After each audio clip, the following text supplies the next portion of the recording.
put the pumpkin cheesecake pan on the middle rack as instructed.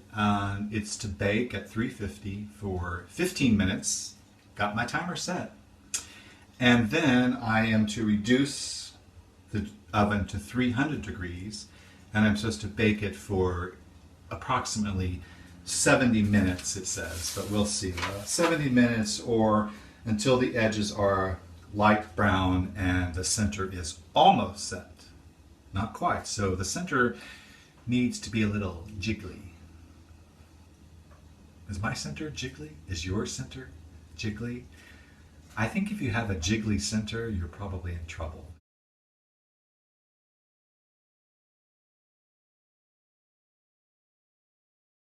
So that's pretty much it for the baking. Now there's some other stuff that you have to do to make a cheesecake actually work after it's baked. You know, it's not just pull it out of the oven and it's ready to go. No, no, no, no. Oh, nay. Oh, nay.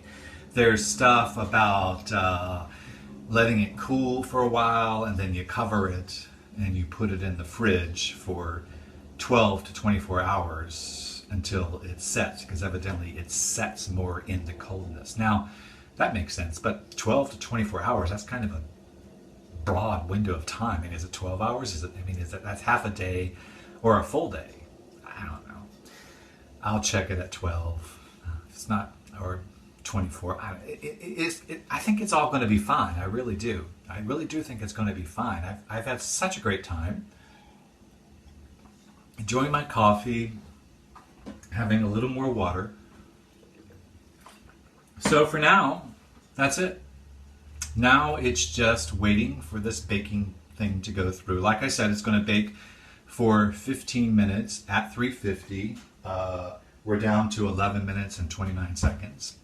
I'm going to reduce that 350 to 300, bake it further until it's golden brown around the edges, or 70 minutes, whichever comes first. And the center is jiggly, the good jiggly. So that's what's going to happen, and when that is done, I'll come back and we'll see what we've got. Well, the cake has baked, and I have to say it's looking pretty darn good. I'm quite pleased. I'm genuinely pleased at it. You can tell it's late in the day. I'm getting some different light coming in from the window, sun, whatever. So do you want to have a look? Here she is, my first ever pumpkin cheesecake. Now, evidently a cheesecake properly baked is not supposed to crack, and I'm not sure you can see these little cracks here. I may have baked it slightly a little too much. The thermometer was supposed to read 150, mine was slightly over, but that's fine. The bigger cracks were actually probably caused by when I put in the the thermometer to check the temperature, but that's okay. I don't mind a few cracks on my cake. I got them on my face. So now what happens is the cake cools on a rack, which I have down there, completely, and then I cover it with plastic wrap and I put it in the refrigerator. Now remember, before I said it's supposed to cool for 12 to 24 hours. Now it's about 4 o'clock in the afternoon, and I ain't getting up at 4 o'clock in the morning to check my cheesecake. I'll check it in the morning, maybe when I get up to go to work, but I will be home for lunch tomorrow, which is roughly 24 hours from now. So I could definitely check it then and see where we stand. But as I said, it looks really good. I think it's going to turn out. I just hope the taste is as good as what I'm seeing in the pan. And I can't wait till tomorrow to see how it all turns out. We'll find out. Well, here it is, 24 hours later. The pumpkin cheesecake has been in the refrigerator for that time, covered in plastic wrap. The refrigeration process is the final step to get the cake to set to the proper consistency.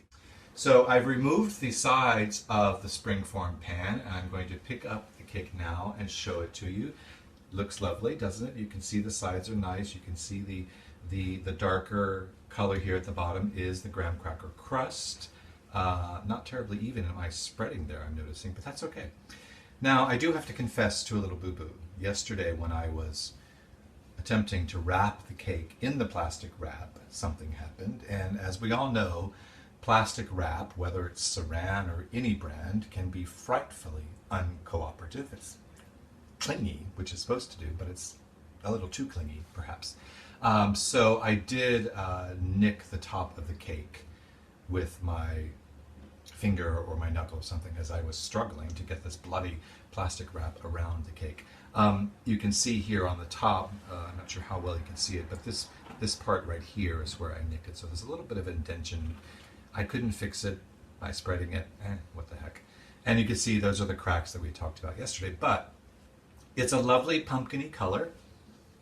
It smells very pumpkin-y. It smells delightful. I'm very pleased with how it's set. I think it appears to be a proper cheesecake.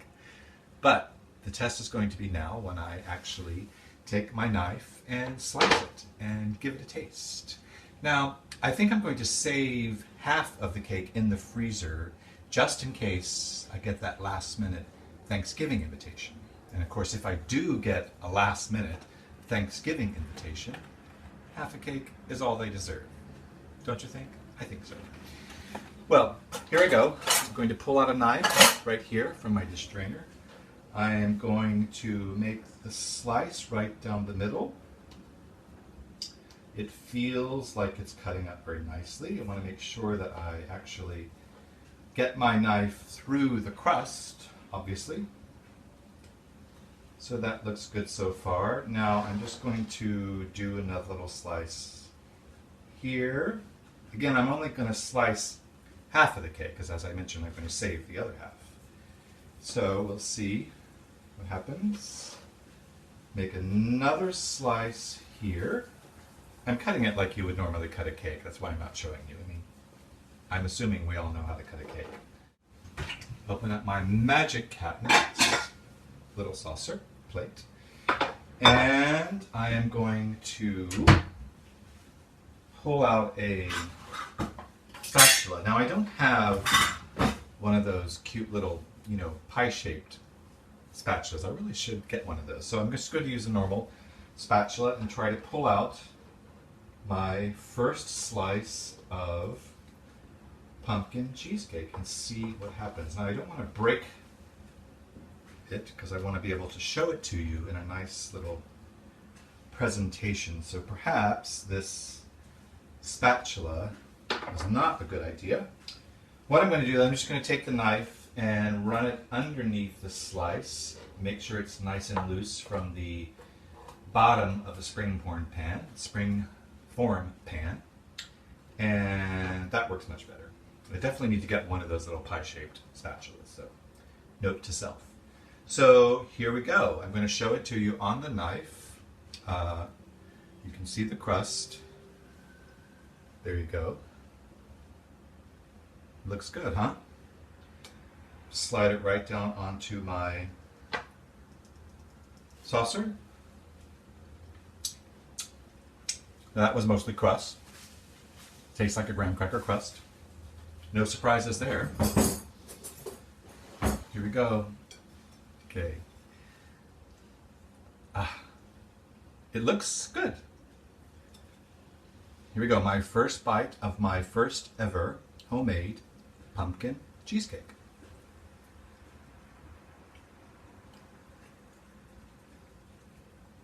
I have to say it's pretty darn good. It has that cheesecake consistency, which we love, or I love.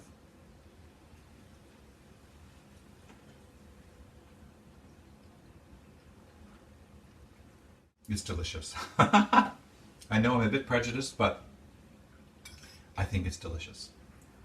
So, there you have it. My first ever homemade pumpkin cheesecake.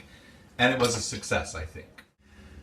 Before we go, there's one more thing I want to show you. So I'm going to take a little trip. So here we are in my bedroom where sadly the magic does not happen. But the reason we're here is because I wanted to pay homage to one of my favorite TV cooking personalities. Her name is Marsha Adams, and she had a cooking show on PBS sometime in the 90s, I believe, called something like Cooking the Amish Country or Cooking with Amish People. I don't know what it was called, something like that. But one thing I liked about her show, besides the fact that she was very entertaining and fun to watch, was she would end her show after she'd finished her cooking with a little arts and crafts segment where she would bring out treasures. I think they were treasures made from the Amish country. And by treasures, I mean things that she found to be precious and beautiful. And she would always pull out a pair of white gloves to put on because that's how precious these treasures were to her. Now, I don't have any white gloves. I have these smart little light gray stretchy gloves, which I think will do just fine. White and light gray are not that different, are they, in terms of color? So I'm going to slip these on, and what I wanted to show you, you can actually see hanging behind me there on my wall above my bed is a quilt that was made by my paternal grandmother. Her name was Maxine Julia Large Dotson. And I don't know when she made this quilt. It would have been sometime between 1911 when she was born and 2000 when she died, somewhere in between there. But I'm glad that I have it. She made a lot of quilts for the family, and they're sort of spread out all over the place. As I said, this was made by my paternal grandmother. We called her Mama. And my maternal grandmother, we called Mamau. Now, Mamau was the one who was a descendant of the Hatfields. Yes, the Hatfields of the Hatfields and McCoy, which makes me, I believe, hillbilly royalty. Does it not? I think it does. Now, Marcia, as I mentioned, always had this little segment at the end of her show where she would show you her little treasures. So I'm going to go and give you a little closer look of my grandmother's quilt. You can see it there. It's all hand stitching. It's I mean, there's nothing extraordinary about the pattern or the colors, but it's just so lovely to look at and to think that my grandmother made it all by herself and that it is now hanging on my wall. I'm very proud of it, so I guess I should do this because that's why I'm wearing the light gray gloves, so that I can touch it without getting it dirty. So here we are. I've made my first ever pumpkin cheesecake on the Sunday before Thanksgiving in the year of our Lord, Judy Dench, 2015. And as we saw earlier, it was a success and it was yummy. I've shown you a nice little treasure in my smart gloves. I've had a great time. I hope to see you again.